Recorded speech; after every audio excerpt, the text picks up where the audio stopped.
You're not lazy. That feeling you call laziness when you scroll instead of work, that isn't a flaw. It's your inner instant gratification monkey taking control. Right now, there's a war inside your skull between this monkey, which is wired to avoid discomfort at all costs, and your rational brain, which holds all of your future ambitions. And the truth? That war is rigged. Every time the monkey wins and you avoid a hard thing, your brain gives it a dopamine hit, reinforcing the habit and wiring you to repeat the cycle of inaction.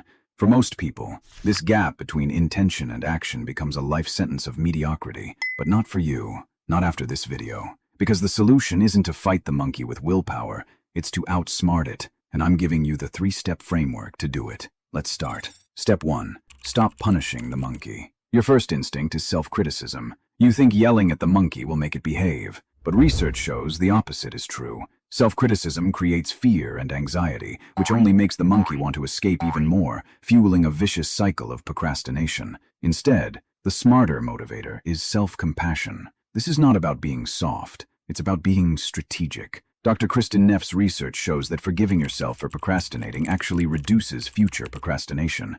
It removes the guilt and negative feelings that drives the cycle. You also need to adopt a growth mindset, the belief that your abilities can be improved through efforts. This reframes failure from a permanent judgment into valuable feedback, which is less threatening to the monkey. The easiest way to install this is by adding one word to your thoughts. When you think, "I can't do this," you change it to, "I can't do this yet." Step 2. Give the monkey a tiny job. The monkey gets paralyzed by big, vague goals like, write a book. First, you must translate that dream into a clear target using the SMART framework.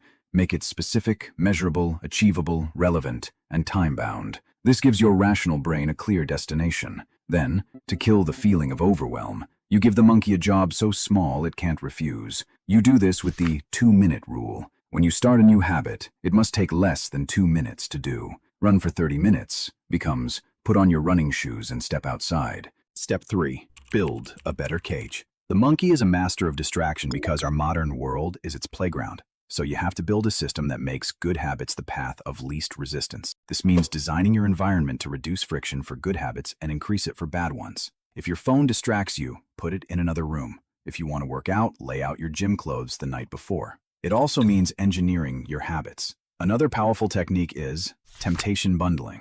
Pair something you need to do with something you want to do. For example, I only get to listen to my favorite podcast while I'm exercising. By using this framework, understanding the monkey, giving it a tiny job, and building a better cage, you stop relying on faulty willpower and start trusting a well-designed external system. And that is how you finally close the gap between the person you want to be and the person you are every single day. Now, the monkey in your head wants you to close this video and go back to scrolling. That's its job. But your job is to become the trainer. And if you're serious about mastering these kinds of systems and becoming the trainer of your own mind, this channel is your training ground. You know what to do.